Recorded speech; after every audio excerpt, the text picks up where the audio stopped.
তোমার স্পর্ধা সাহস, তুই কোন কারণে কালিমা পড়লি, মুহাম্মদের ধর্ম গ্রহণ করলি? ও বেলাল, ফিরে আয়, ফিরে আয়, ফিরে আয়, আমাদের ধর্মে ফিরে আয়, মুহাম্মদের ধর্ম থেকে ফিরে আয়। বেলাল পরিষ্কার জানায়া দিল, ও আবু জেহেল, কালিমার শরবত এত মজা, এত স্বাদ, যে ব্যক্তি কালিমার শরবত না পান করবে তাকে বোঝানো যাবে না। এ আবু জেহেল, পরিষ্কার জানিয়ে নাও, আমি বেলাল কালিমা পড়ছি তো পড়ছি, কালিমা কোনোদিন ছাড়বো না। বেলালের উপর নির্যাতন শুরু হয়ে গেল। উত্তপ্ত গরম বালুর উপর চিৎ করে শোয়াইয়া বেলালের বুকের মধ্যে পাথর চাপা দিয়ে দিল। বেলাল যেন বইলা যা,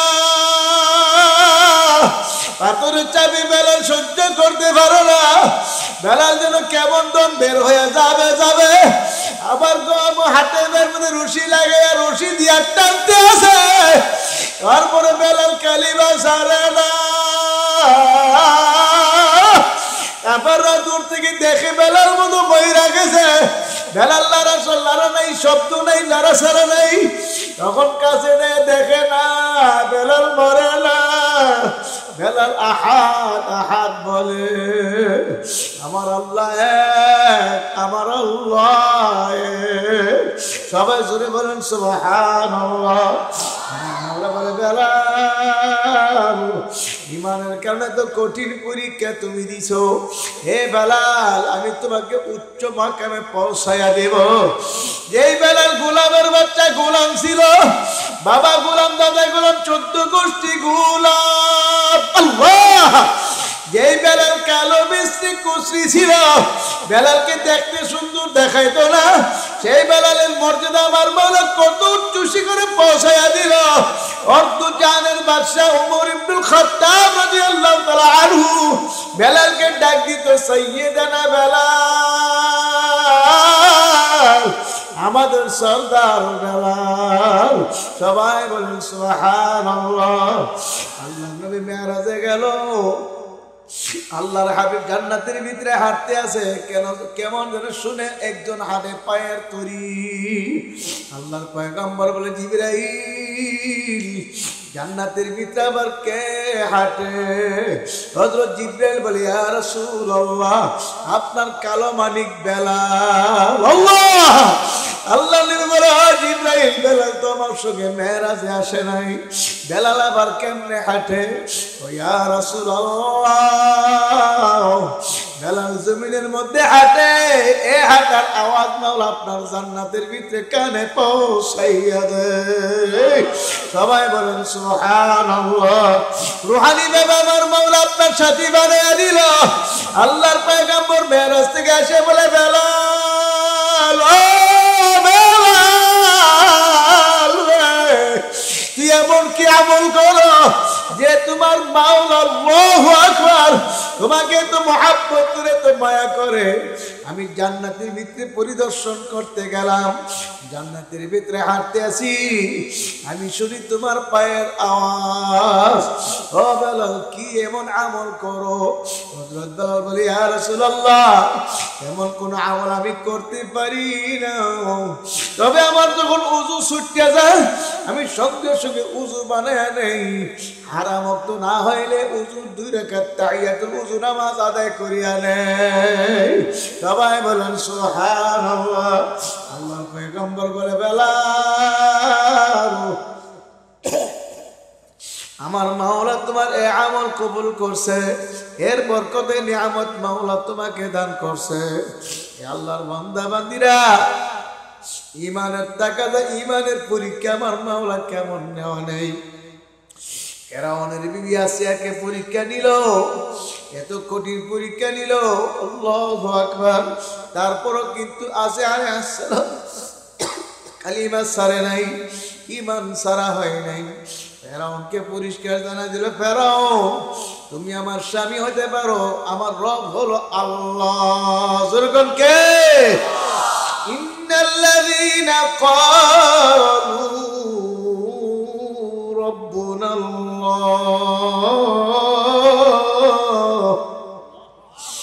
আমার আল্লাহ বলে যারা বলবে আমার রব হলো আল্লাহ, রবকে তুম্মাস্তাকামু, তারপর অটল অবিচল থাকবে, ইস্তেকামত থাকবে, বিপদ আসলেও সরবে না, মার আসলেও সরবে না, জেল আসলেও সরবে না, জুলুম করলেও সরবে না, আমার আল্লাহকে রব মানার মতো মানবে। আমার আল্লাহ বলে বান্দা বান্দি যদি ইস্তেকামত থাকতে পারো, রব মানার মতো মানতে পারো, আমি মাওলা তোমার মওতের সময় তোমার জান্নাতের রূহ, আল্লাহু আকবার, তোমার রূহকে আগায় আনার জন্য জান্নাত থেকে আমি একদল ফেরেশতা পাঠিয়ে দেব। সবাই বলেন সুবহানাল্লাহ। তাতানাজ্জালু আলাইহিমুল মালাইকা আল্লা তাখাফু ওয়া লা তাহজানু ওয়া আবশিরু বিল জান্নাহ।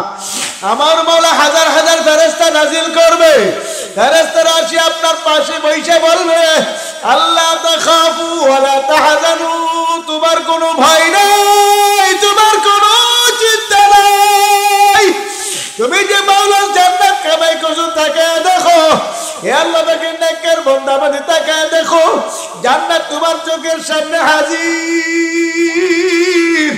আল্লাহ তাকে নেককার বান্দা বাঁধে স্বপ্নের মতো দেখতে পারবে, জান্নাতের দরজাগুলো টাস ঠাস করে খুলিয়া গেছে, জান্নাত দেখে মুস্কি হাসবে, কলিজা শুনে যাবে আল্লাহ আল্লাহ আল্লাহ। জান্নাতের মেহমান, জান্নাতের ফেরেশতাদের দেখে অন্তর শুনে যাবে। এই যে কুমিল্লা জেলা মুরাদনগর গেছিলাম, মুজাহিদ কমিটির সদস্য বলে হুজুর আমাদের এক মুজাহিদ মিডিয়ারে চাকরি করতো, ইন্তেকাল করছে, হালকা কামাই দিত না, মাসিক ইস্তেমা কামাই দিত না, চরমনার কোনো মাহফিল কামাই দিত না, সবসময় মাথায় পাগড়ি বাঁধা রাখতো, সুন্নতি জামা গায়ে থাকতো। হুজুর আনতে গেলে আগে অসুস্থ, বিছনায় পড়া ছেলে মেয়েরা তুল্লা বসাইছে, আল্লাহর বান্দা বৈশা রয়েছে, ছেলে মেয়ে স্ত্রীও পাশে বৈশা রয়েছে। ওই বসা অবস্থায় সামনের দিকে তাকাইয়া আসসালামু আলাইকুম ওয়া রাহমাতুল্লাহ, সামনের দিকে তাকায় সালাম দিল। ছেলে মেয়েরা বললো আব্বু তুমি কাকে সালাম দিছো, কেউ তো আমাদের ঘরে ঢুকে নাই। তখন বলে তোমরা বুঝবা না,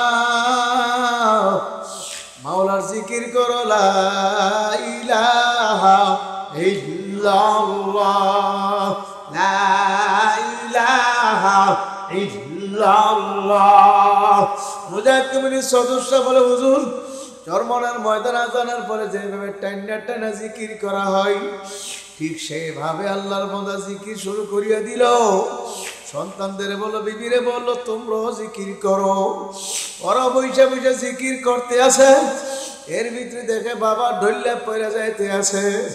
সন্তানরা দৌড়িয়ে দেখে নাই নাই, আর লাউ নাই, কথা নাই, আর শব্দ নাই, জিকিরও বন্ধ হয়ে গেছে। আর ডাকে আব্বু আব্বু বলে, আব্বু তো ডাকে জবাব দিতে পারে না। আল্লাহর নবী বলছে মান ক্বালা লা ইলাহা ইল্লাল্লাহ আদখালাল জান্নাহ, যার জীবনের শেষ কথা হবে লা ইলাহা ইল্লাল্লাহ, সে সোজা বেহেশতে চলে যাইবে। সবাই বলেন সুবহানাল্লাহ। হে আমার বাজারেরা, আল্লাহু আকবার। আল্লাহর কতবার আজকে চরমনার জমিনে ঘুমায় রয়েছে, আহারে কত কতবার কত জায়গায় ঘুমায় রয়েছে। আল্লাহর কতবার বলিয়া গেছে বাবা আমার মাওলার জিকির করে কেউ ঠকে নাই। এদিকে তো কয়েকদিন আগে উত্তরবঙ্গে গেছিলাম, আল্লাহু আকবার আল্লাহ। ওই যে কুড়িগ্রামের ফজলুল উলুম রহমাতুল্লাহ আলাইহি, ফজলুল করিম রহমাতুল্লাহ মাদ্রাসার পাশে ঘুমাইয়া রয়েছে। ওই কুড়িগ্রামের গুগু মুন্সি বশিরউদ্দিন মুন্সি, যারে গুগু মুন্সি বলে মানুষ ডাকতো, তার মৃত্যুর এতেকালের বাবারে 32 বছর পরে কবর ভাঙ্গা লাশটা বের হয়ে আসলো।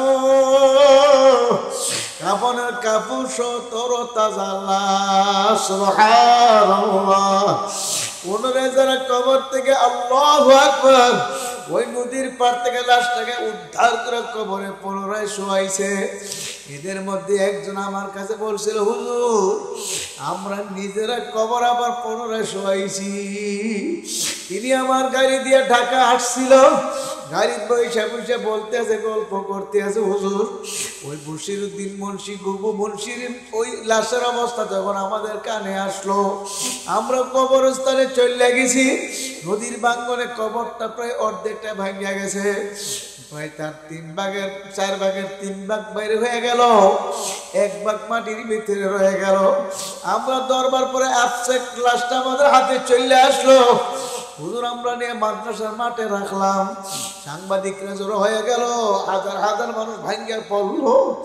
তখন বলছিল, হুজুর ওই যে 32 বছর আগে দাড়ির মধ্যে মেহেন্দি লাগাইছিল, সেই মেহেন্দির দাগ দাড়ি থেকে মোছে না। আল্লাহ আল্লাহর বন্ধুরা, আমার মাওলাকে যেন রাজি আর খুশি করিও। আমার মাওলার আশিক, আমার মাওলার পাগল হইয়া যারা মৌতের বিছানায় পড়তে পারবে,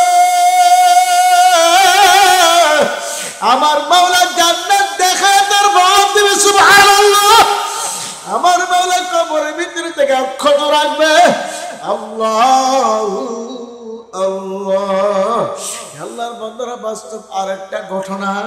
আমাদের বিবারিয়া জেলার কুড়িগড় গ্রাম নবীনগর থানা, আমি গেছিলাম মাহফিল করার জন্য। মাহফিল করছি যেখানে, সেখান থেকে আসতে একটা কবরস্থান পরে ধর্মনার মুজাহিদরা বলল, হুজুর এখানে একজন আল্লাহর ওলি শুয়ে রয়েছে, হুজুর কবরটা জিয়ারত করিয়া যান। রাত্র প্রায় 12টার কাছাকাছি। আমি বললাম, আল্লাহর ওলি কে, নাম ঠিকানা বলেন। হুজুর নাম ঠিকানা বলতে পারবো না। আমি বললাম, নাম ঠিকানা জানেন না? আল্লাহর ওলি আবার কেমনে বুঝলেন? বুঝি না। হুজুর ঘটনা শোনেন।